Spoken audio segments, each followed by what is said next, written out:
The Georgia House.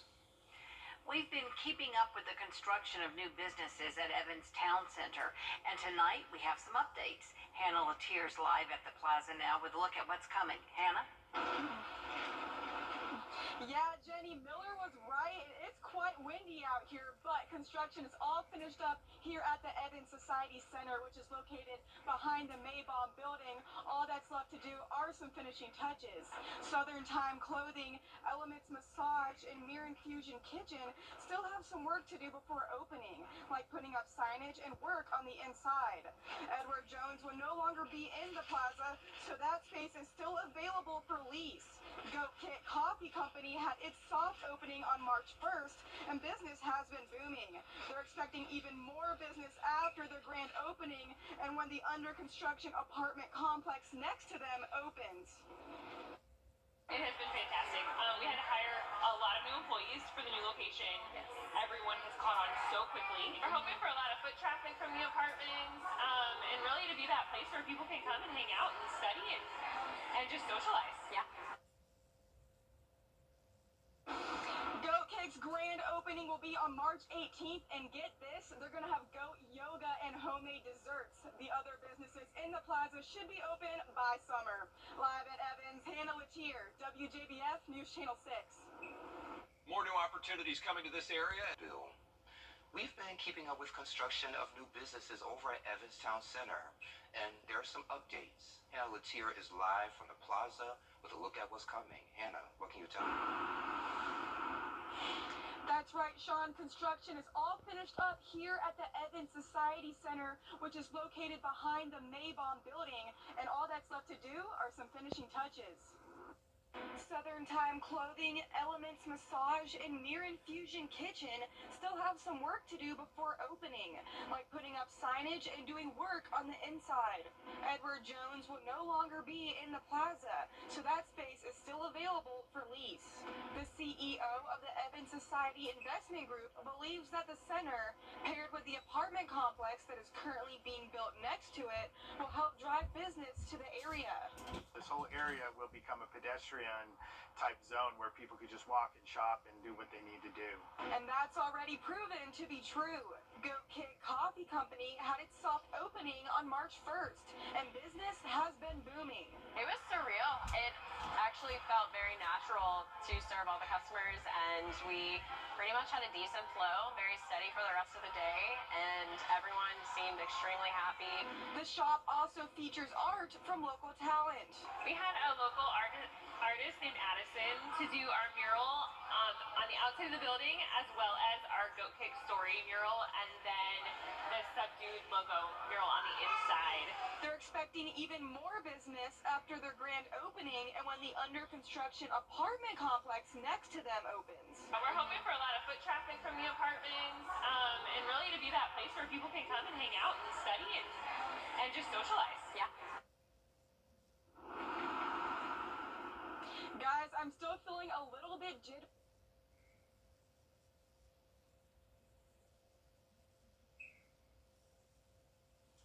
All right, Hannah, thank you. Coming up, if you're looking to get into education, there's a job fair this weekend just for you. What school district will be there and what positions they're looking for, that when we return. School last night just to get parents' input. Some students will have to move if the proposal becomes a reality. Board leaders say this is necessary because of low enrollment numbers at both schools. This is just a proposal. A few other town hall meetings are planned for this month. For those dates, head over to wjbf.com.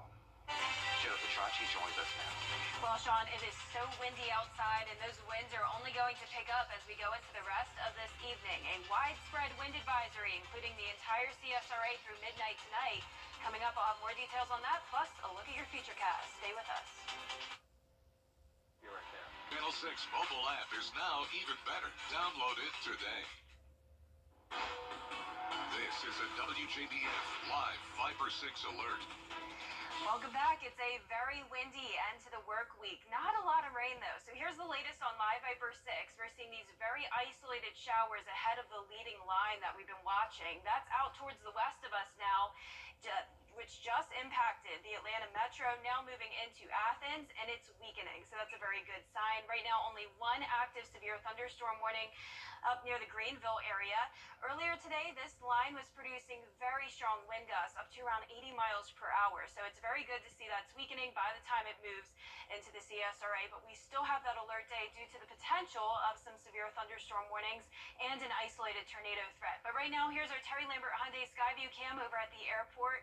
Very overcast outside and windy. You can actually see the camera shaking right now. It's another warm day as well, 79 degrees under a south wind of 17 miles per hour. All upper 70s and low 80s. That's warm enough to fuel the potential of some strong storms. But of course, shortly we'll be losing that daytime heating, which is also going to help weaken that line. Here's the winds right now, around 15 to 20 miles per hour sustained. Wind gusts up to the upper 30s, even some spots making it to around 40 miles per hour today, and those will only get stronger once the line of showers and storms moves in. The low pressure system is in the Ohio Valley. That means that the system is weakening. We see an included front here. The trailing cold front is what's bringing us that line of storms, but the active weather is really around the low pressure with some snow as well. But notice the severe weather outlook right now. Slight risk still north of I-20, marginal risk for the rest of us, and we have a wind advisory across the entire CSRA. This goes until midnight, and even into our Saturday, it will still be very breezy. We also have a tornado watch just to the north of the CSRA, so none of our counties are included in this at the time. It goes until 8 o'clock tonight, and I'm not expecting it to be extended, but of course we'll keep you updated. Now meteorologist Miller Hyatt is here with a look at your futurecast and what you can expect the rest of this evening.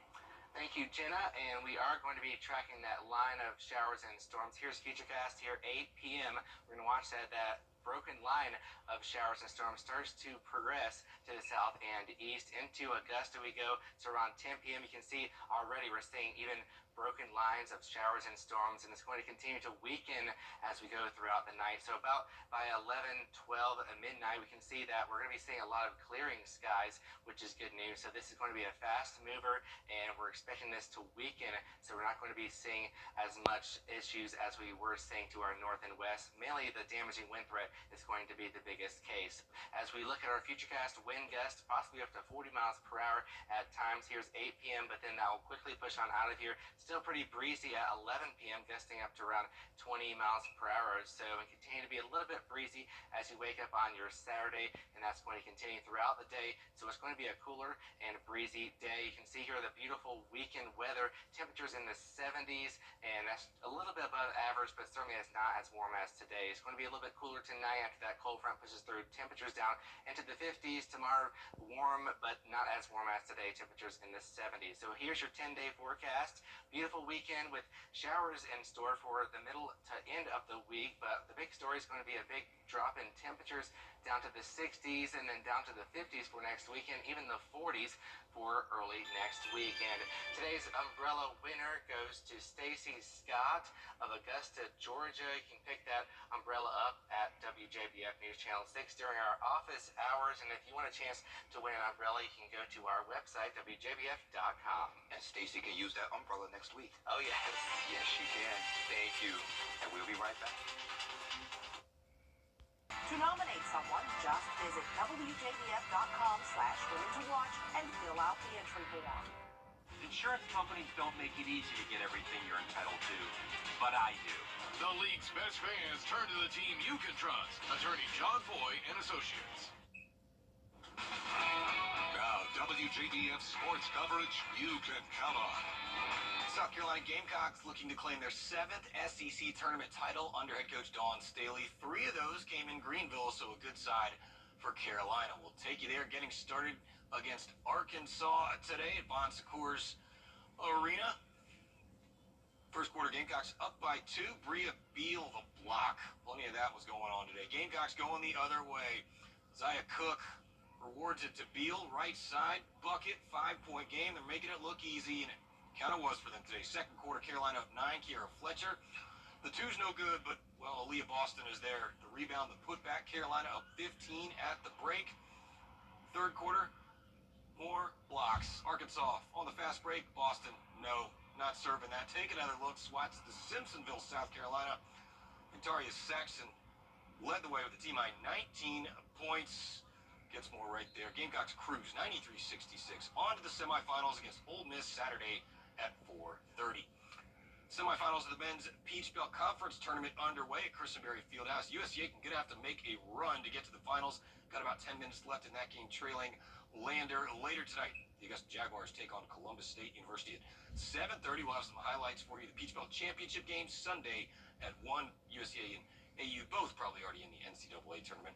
Coming up later tonight, the Cross Creek boys take on Sandy Creek in the 3A semifinals. Razorbacks have won 14 games in a row. They're the back-to-back defending state champions. Tip off at 8 p.m. at Fort Valley State University, and you see that game there. But the great season for the Swainsboro Tigers comes to an end. They fall 53-49 at the hands of Mount Pisgah. And coming up Saturday in the girls 2A semifinals, the Josie Lady Eagles take on Banks County at 2 o'clock at Georgia College and State University. Later that night, also at GCSU, the top-ranked Westside boys battle in against Columbia, at 8. And in South Carolina, the ladies from Denmark, Olar, play for the 1A state championship at noon at USC Aiken. Former Georgia quarterback Stetson Bennett speaking at the NFL Combine on Friday and talking with the media for the first time since his January arrest for public intoxication in Dallas. He was a Heisman Trophy finalist this past season, but did not participate in any of the postseason All-Star games and was criticized for his actions during the victory parade. After leading the Dogs to the title, he addressed his arrest. Yeah, it was, a mistake that, everybody's aware of.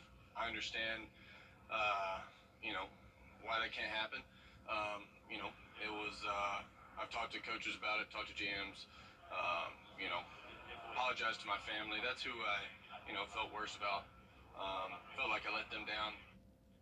Bennett's expected to throw and do all of the drills Saturday at the Combine during the on-field workout for the quarterbacks, receivers, and tight ends. We will be right back.